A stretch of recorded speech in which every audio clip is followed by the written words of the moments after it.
So again, we're in a beautiful Golden Ears Park and I will show you how to level the trailer properly. First of all, the trailer should be level when you park it. So when we parked it, you can already see that this bubble is at the 0 mark. And if you look on the side, you will see it is slightly higher in the back. So we'll try to raise the front a little bit before we level it. Okay, so I will just crank the jack at the front.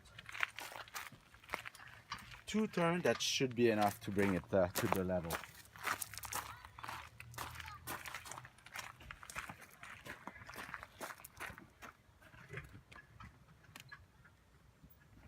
Now that it is leveled, I'm going to bring the stabilizer jack down. So I will need this tool here, which is in this compartment here. This tool is used to go here, and you're going to crank it down.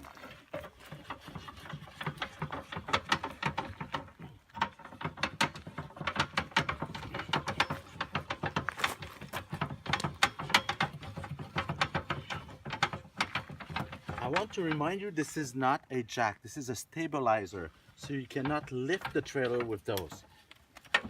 Once you start feeling resistance, that's good enough. For the other side, I will use my power drill with a 3/4 socket.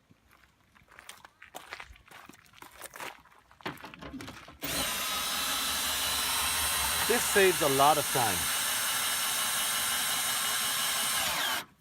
And that is it. Now my trailer is stabilized and ready to go. I will repeat the same process with the 2 stabilizers in the back in the exact same way. So on the outside of the trailers, there are a few things that we need to know. First is the water tank. So if you are going dry camping, which will not have city water, you will need to fill up the water tank here.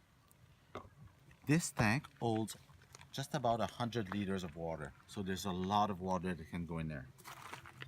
Here is the storage compartment where we're going to put all of our accessories. There's also this little block that you might need once in a while.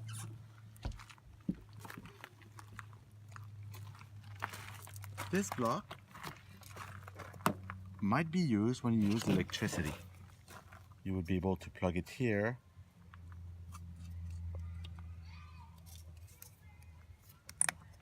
and connect it to any outlet. Most campground will have that has electricity. We'll be able to use it as is.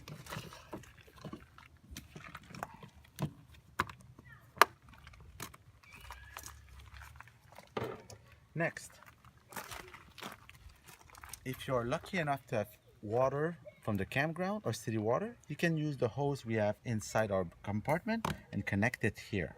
At that point, you will not need to start the water pump inside the trailer that we're going to see in the video about the interior of the trailer. Here we have the drainage system. The back one is the black water, the front one is the gray water, and this is the cover. Before opening this, make sure that those are correctly pushed in place.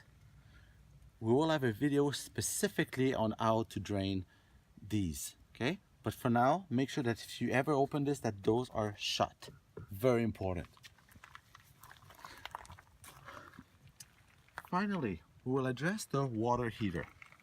There's a fantastic water heater system on this, and it needs to be started manually. You'll see the first button. It says off. If I turn it, it will say pilot, and if I keep turning it, it will say on. So we will start at pilot. At pilot will allow me to press the red button down. At this point, I will use my lighter and light air in this area. You can see now that little blue flame. Once the blue flame has been on for a certain amount of time, I can now release the red button and turn the knob to on. If the fire does not start, I will turn it back to pilot for a second. Let the gas evaporate and turn it on again. This time the fire is on. The water tank is on. Here is the temperature of the water. The water has a tendency to be extremely hot as it is. Within 20 minutes you would be able to burn yourself at this setting. Be very aware of this. Finally, everything that works with propane in this trailer will be a lot more difficult to start if the propane has been disconnected for a while. Simple process that you've seen here taking just a few seconds can take several minutes if this propane has been disconnected for a while, as you will need to clear the pipes from the air that is stuck inside.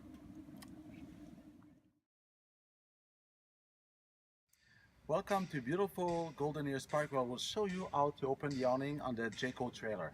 So first of all, you will see the little lever here, and it says roll down or roll up. You're going to want to roll down this time, so I'm going to push it down.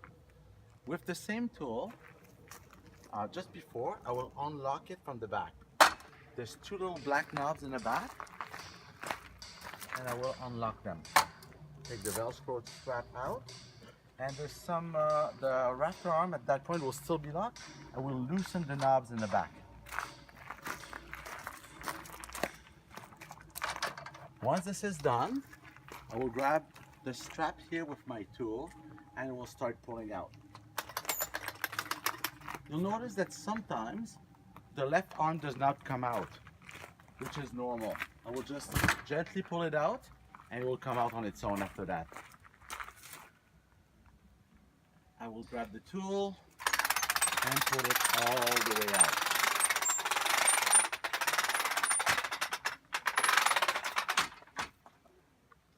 Once this is done, I won't need that tool anymore, so I will put it away. And I will bring the rafter arms up. So the rafter arms will go all the way here, and I will put a bit of pressure on it and lock them in place. I'll do the same on the other side.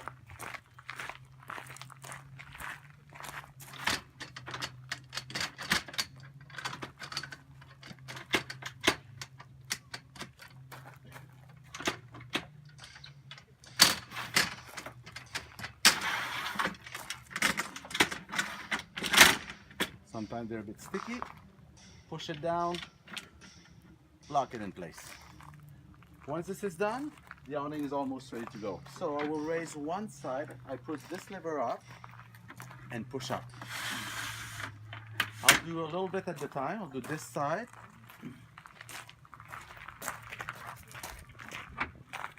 Then I'll go on this side. And I will finish on the other side. If it's raining, I will try to keep one side a bit lower than the other. Will allow the rain to fall on one side. And that's it. Okay, now it's time to go back home. We need to put that away. So we're going to start the opposite way what we did. So we're going to push those down. I'm going to do one at a time, not all the way down. I'm going to go do the other one too.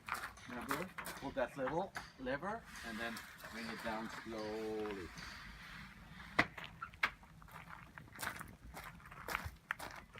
Now I'll come back on this side and finish it. Now the rafter arms. So I loosen the screw here and I push down that little plastic knob here. I can even grab it from underneath. I'm going to push it all the way down. I'll do the same thing on the other side. Again, I push down here, loosen the screw here, and I can push it all the way down.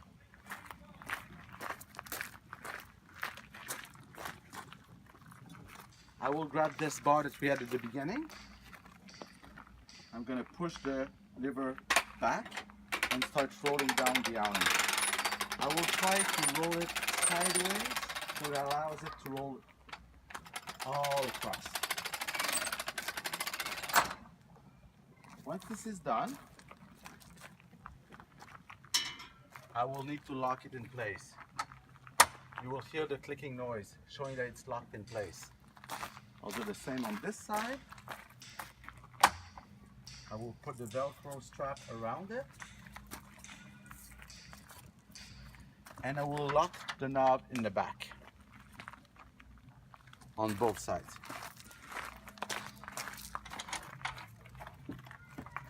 Et voila, this is secured and ready to go.